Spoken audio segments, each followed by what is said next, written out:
Why do Muslims fast Ramadan? Mostly overweight people have tried different kinds of fasting.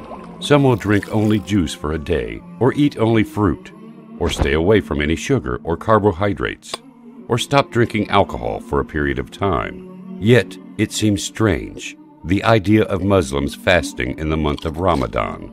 The entire nation of almost 2 billion people, altogether, for a whole month, not eating, not drinking, and not having intimate relations during the daylight hours.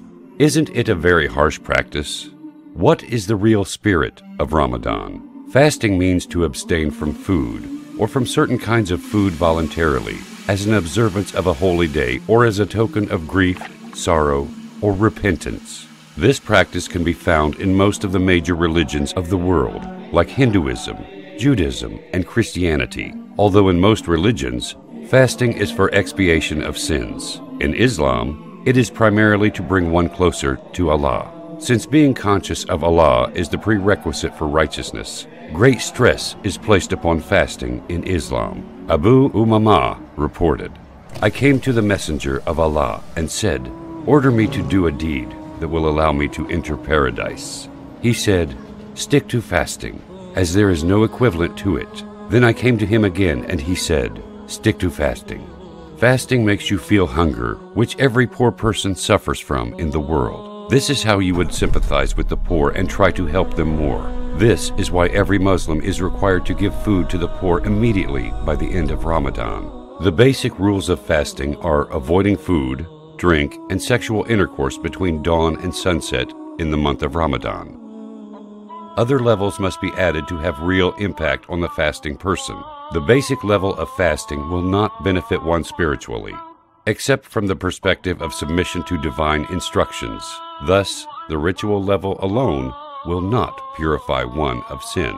The deeper meaning of fasting is training the spirit to control desires. Restraining the spirit from the lawful human desires for a while during fasting makes the person more capable of preventing himself from committing anything unlawful at all times, not only fasting time.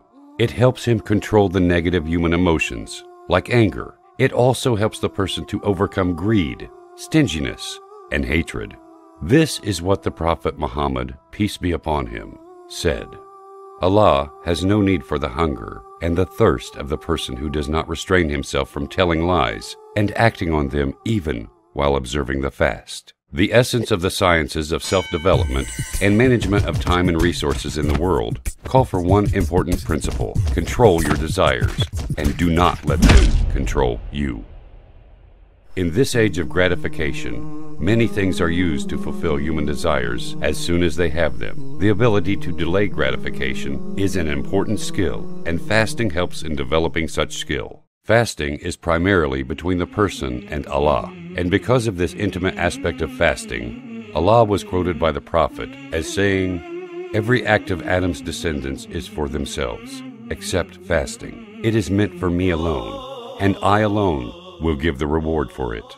شهر رمضان الذي أنزل فيه القرآن هدى للناس وبينات من الهدى والفرقان فمن شهد منكم الشهر فليصم